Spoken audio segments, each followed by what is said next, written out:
सरसों के तेल का दीपक जलाने से क्या होता है, आइए जानते हैं। बेटा फॉलो भी कर लेना। घर में लक्ष्मी के आगमन के लिए मुख्य द्वार पर सरसों के तेल का दीपक जलाना चाहिए। इससे जीवन में धन की कमी नहीं होती है। शिवलिंग पर चढ़ा हुआ बेलपत्र खाने से क्या होता है, यह जानकर आप चौंक जाएंगे। ध्यान से इन पत्तों को देखिए। आपने भी कई बार शिवलिंग पर बेलपत्र चढ़ाया होगा और फिर उसे वहीं छोड़ दिया होगा, लेकिन आज के बाद आप यह गलती नहीं करेंगे। इन पत्तों की सहायता से आप न सिर्फ अपने सैकड़ों काम कर सकते हैं, बल्कि दूसरों का भी भला कर सकते हैं। आज की जानकारी बहुत ही सुंदर और खास है। अगर आपने इस वीडियो को मिस कर दिया तो सारी जिंदगी पछताना पड़ेगा, क्योंकि ऐसी जानकारी आपको कोई नहीं बताएगा। आज मैं आपको बताने वाला हूं कि भगवान शिव के शिवलिंग पर चढ़े हुए बेलपत्र को खाने से क्या होता है। दोस्तों, अगर आपके जीवन में किसी भी प्रकार की समस्या है, चाहे पैसे की कमी हो, नौकरी नहीं मिल रही हो, बीमारियों से परेशान हो या फिर बेटियों की शादी नहीं हो पा रही हो, किसी भी प्रकार की समस्या हो, इसका समाधान आपको इस जानकारी में मिलेगा। आज का वीडियो देखिए और अपनी समस्त समस्याओं का निवारण पाएं। अपने जीवन के केवल 5 से 10 मिनट दीजिए और आप सब कुछ जान जाएंगे। मैं आपसे वादा करता हूं कि भगवान शिव शंकर भोलेनाथ की घर के ये राज किसी को ना बताएं। अगर आप अपने घर की बातें किसी के भी साथ शेयर करते हैं तो आपको जीवन भर कष्ट और उठाना पड़ेगा। आइए जानते हैं कौन कौन सी बातें नहीं बताना चाहिए। इससे पहले माता रानी जो कोई भी आपके चरणों में लाइक एवं सब्सक्राइब समर्पित करें, उसके घर कभी सुख समृद्धि और वैभव की कमी नहीं होने देना। चलो जानते हैं। नंबर 1, आपने जो भी दान पुण्य किया है उसका जिक्र कभी किसी से नहीं करना चाहिए। दान का पुण्य कम हो जाता है। नंबर 2, कभी अपनी पत्नी की कोई भी गुप्त बात किसी को नहीं बताना चाहिए। ऐसा करने से मां लक्ष्मी नाराज होती हैं। नंबर 3, अगर आपने किसी की सहायता की है तो उसको कभी किसी को नहीं बताना चाहिए। ऐसा करने से पुण्य का फल निष्फल हो जाता है। नंबर 4, पति पत्नी को कभी अपने प्रेम का बाहर दिखावा नहीं करना चाहिए। ऐसा करने से घर में निगेटिविटी आती है। तो सदैव इन 4 बातों का स्मरण रखें और किसी के साथ भी इन 4 बातों को शेयर ना करें। सपने में क्या देखना, शुभ या अशुभ? सपने में सांप दिखाई देना यानी धन का लाभ। सपने में नदी का देखना यानी सौभाग्य में वृद्धि। सपने में नाच गाना दिखना यानी अशुभ समाचार मिलना। सपने में नील गाय देखना यानी भौतिक सुखों की प्राप्ति। सपने में नेवला दिखना यानी शत्रु से मुक्ति। सपने में पगड़ी देखना यानी मान सम्मान में वृद्धि। सपने में पूजा होते हुए देखना यानी किसी योजना का लाभ। सपने में साधु को देखना यानी अत्यधिक सुख मिलना। सपने में गाय का बछड़ा देखना यानी कोई अच्छी घटना।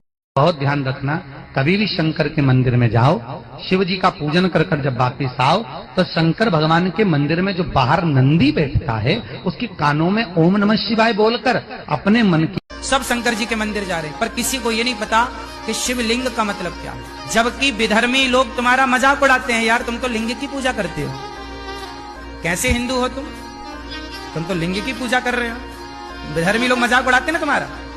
तुम्हारे पास कोई उत्तर होता नहीं है क्योंकि तुम्हें पता नहीं है, तुमने रिसर्च नहीं की, अपने धर्म को जानना उचित नहीं समझा।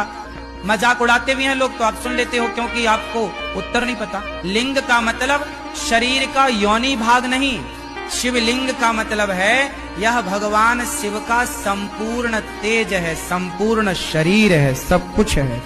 भगवान शिव है पूरे, साक्षात सिर से लेकर पांव तक। सब शंकर जी के मंदिर। कई बार शिव जी के ऊपर, भगवान के ऊपर, आपके घर के मंदिर में कई बार कई लोग जो पुष्प चढ़ाते हैं वो पुष्प चढ़ाने का तरीका भी लोगों को नहीं मालूम। जो फूल चढ़ाते हैं वो कई बार देवता के ऊपर रख देते हैं इस तरह से।